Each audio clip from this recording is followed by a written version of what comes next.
சென்னையில் சமீபத்தில் நடைபெற்ற கல்வியில் சிறந்த தமிழ்நாடு விழாவில் அரசு பள்ளி மாணவி ஒருவர் ஜப்பானிய மொழியில் பேசி அரசுக்கு நன்றி தெரிவித்தது அங்கு அமர்ந்திருந்தவர்கள் அனைவருக்கும் ஆச்சரியத்தை ஏற்படுத்தியது.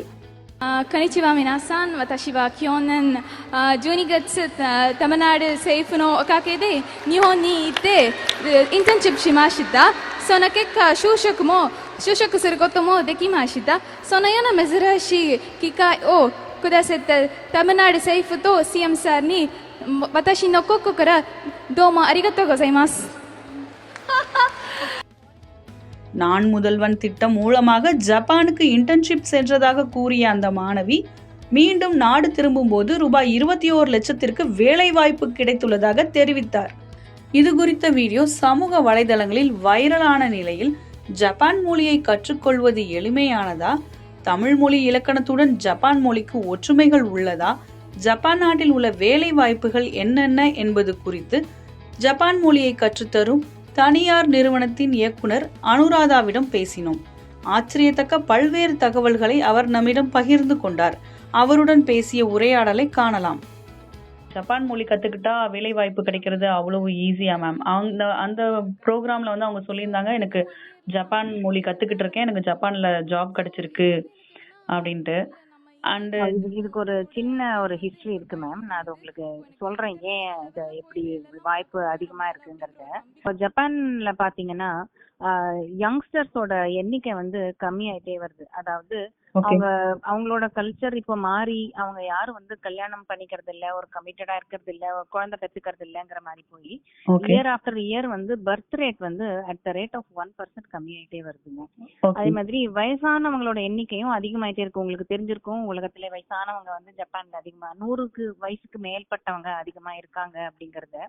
சோ அது நம்ம ஜெனரலி ஒர்க் ஃபோர்ஸ் பாப்புலேஷன் ஒரு கணக்கீடு பண்ணுவாங்க. அது என்னன்னா 20 வயசுல இருந்து 60 வயசு வரைக்கும் தான் நம்ம வேலைக்கு போறோம் ஆக்சுவலா. அதுக்கு முன்னாடி நம்ம அது படிப்போம், அதுக்கு 60 வயசுக்கு மேல ரிட்டையர்மெண்ட் ஆயிடுவோம். சோ அந்த 20ல இருந்து 60 வயசுக்கு நடுவுல இருக்கிறோட பாப்புலேஷன் ரேபிடா கீழே விழுந்துட்டு இருக்கு ஜப்பான்ல.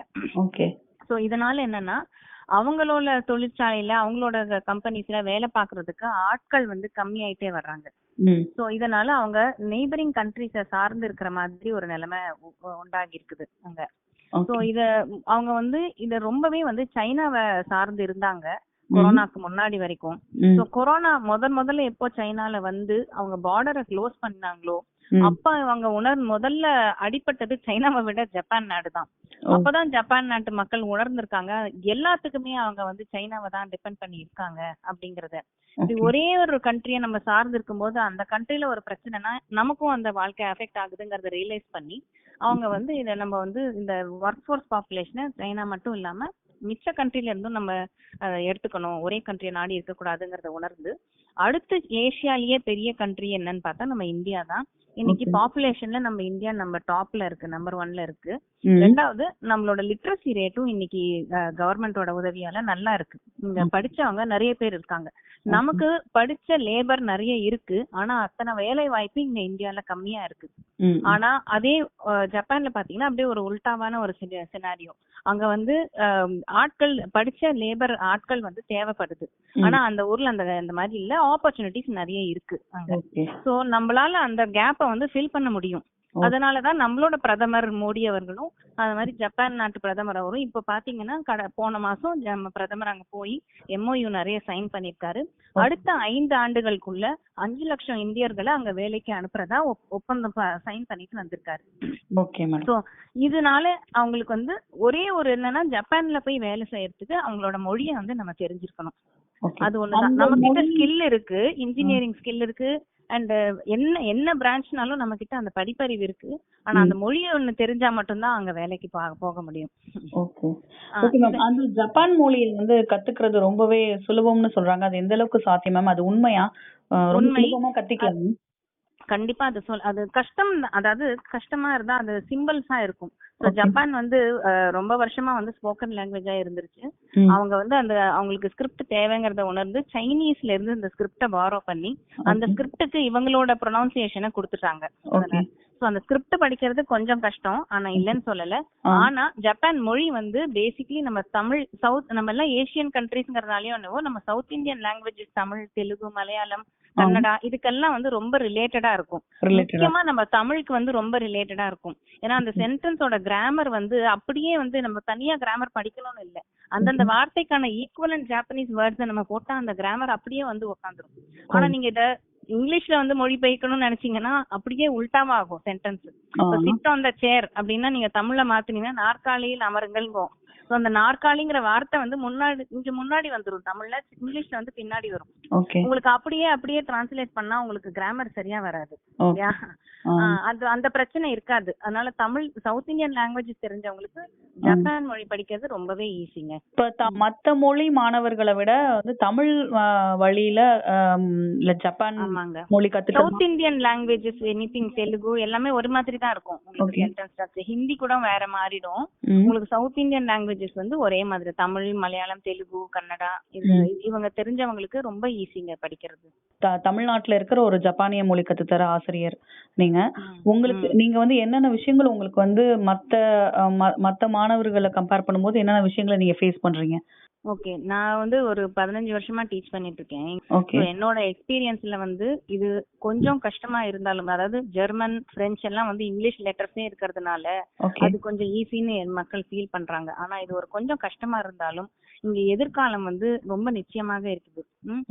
அதனால இந்த மாஷியை மட்டும் படிச்சுட்டோம்னா அவங்களுக்கு அந்த டிமாண்ட் ரொம்ப இப்ப இருக்கிறதுனால 2 மடங்கு 3 மடங்கு சம்பளம் கொடுத்து ஆளை எடுக்கிற அளவுக்கு அவங்களுக்கு அந்த டிமாண்ட் இருக்கிறதுனால ரொம்ப உறுதியான ஒரு எதிர்காலத்தை நம்ம பார்க்க முடியுது. இப்போ அந்த நெகட்டிவ்னு சொல்றது ஒண்ணு, அந்த சிம்பிள்ஸ் எல்லாம் ஞாபகம் வச்சுக்கிறது கொஞ்சம் கஷ்டம்.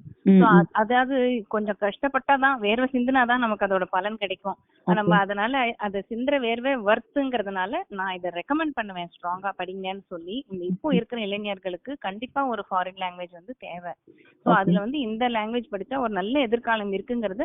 அண்ட் அங்க ரொம்ப நல்ல கைண்ட் பீப்புள், ஜாப்பனீஸ் பீப்புள், ரொம்ப சேஃப் என்வாயர்மெண்ட். நீங்க பாத்தீங்கன்னா கிரைம் ரேட் ஜப்பான்லயே, உலகத்திலேயே ஜப்பான்ல தான் கம்மியா இருக்கும். சோ ஒரு பர்சன் நீங்க ட்ரெயின்ல தொலைச்சா கூட அடுத்த நாள் போய் நீங்க எடுத்துக்கலாம், ஒன்னும் ஆயிடாது, யாரும் எடுக்க மாட்டாங்க அந்த மாதிரி. சோ ஒரு சேஃப், ராத்திரி 12 மணிக்கு பெண் பிள்ளைகள் தாராளமா தைரியமா நடந்து போகலாம், ஒன்னும் ஆகாது. அந்த மாதிரி ஒரு சேஃபான ஒரு கண்ட்ரி. அதனால நம்ம இத கத்துக்கிறதுனால பயன் தான் அதிகமா நான் பாக்குறேன். அதுக்கான கஷ்டத்தை நம்ம படணும். எதுவுமே ஈஸியா வாழ்க்கையில கிடைச்சிடாது இல்லைங்களா? அதனால இப்போ வந்து ஜப்பானிய மொழியில வந்து சரளமா பேசவும் எழுதவும் கத்துக்கிறதுக்கு எவ்வளவு காலம் எடுத்துக்கும்? உங்களோட கோர்ஸ் எவ்வளவு? இதுல வந்து 5 லெவல் இருக்குதுங்க. N5, N4, N3, N2, N1 அப்படின்னு 5 லெவல் இருக்கு. இதுல பேசிக் லெவல் வந்து N5. சோ இந்த N5 எல்லா லெவல்லயுமே நம்ம பேசுறதுக்கு, எழுதுறதுக்கு, புரிஞ்சுக்கிறதுக்கு எல்லாமே நம்ம சொல்லி கொடுத்துடுறோம். ஆனா வந்து அதோட இன்டென்சிட்டி வந்து அப்படியே டீப்பரா போயிட்டே இருக்கும் லெவல் பை லெவல் போகும்போது. ஒரு பேசிக் N5 லெவல் படிச்சீங்கன்னா அங்க ஒரு டூர் தான் நம்மளால போயிட்டு வர முடியும். ஒரு வழி கேட்டு போறதோ, ஒரு பார்கெயின் பண்ணி ஒரு சாமான் வாங்குறதோ, அந்த அளவுக்கு தான் நமக்கு வந்து தெரிய வரும். அது வந்து 150 மணி நேரம். அதே மாதிரி N4 லெவல் எடுத்தீங்கன்னா அது இன்னொரு 150 மணி நேரம். அதுல இன்னும் கொஞ்சம் லெவல் நம்ம ப்ராக்ரஸ் பண்ணலாம். ஒரு வேலைக்கு நம்ம அங்க போகணும் அப்படின்னா 3 லெவல் படிக்கணும், N3 வரைக்கும் படிக்கணும். N3ங்கிறது தனியா ஒரு 300 மணி நேரம். நீங்க N5 150 hours, N4 150 hours, N3 300 hours, மொத்தம் 600 மணி நேரம் நம்ம இதுக்கு செலவழிச்சா நம்ம வந்து ஒரு வேலை பாக்குற அளவுக்கு நமக்கு அந்த குவாலிஃபிகேஷன் நமக்கு கிடைச்சிருங்க. ஓகே, இந்த 600 மணி நேரங்கிறத பிரிச்சு எடுத்துப்போம். பொதுவா நாங்க ஒரு தினம் 1.5 மணி நேரம் அப்படிங்கிற மாதிரி நம்ம எடுத்துக்கிட்டோம்னா ஒரு வாரத்துக்கு ஒரு 6-7.5 மணி நேரம் படிச்சோம்னா ஒரு 4.5 monthsல ஒரு லெவல் முடிக்க முடியும். ஓகே, இப்போ மத்த லாங்குவேஜ் சொல்லி தரதுக்கும் இப்போ ஜப்பானிய லாங்குவேஜ் சொல்லி தரதுக்கும் உங்களுக்கு எது மேம் ஈஸியா இருக்கும்? நம்ம தமிழோட ரிலேட்டடா இருக்கிறதுனால எங்களுக்கு தமிழ்ல சொல்லி கொடுக்கறது ரொம்ப ஈஸி இந்த லாங்குவேஜ். இப்போ ஜப்பானிய லாங்குவேஜும் கூடுதலா நம்ம கத்துக்கிட்டோம்னா ஈஸியா வேலை கிடைக்கிறதுக்கு வாய்ப்பு அதிகமா இருக்கு. வாய்ப்பு ரொம்ப அதிகமா இருக்குங்க இப்போ.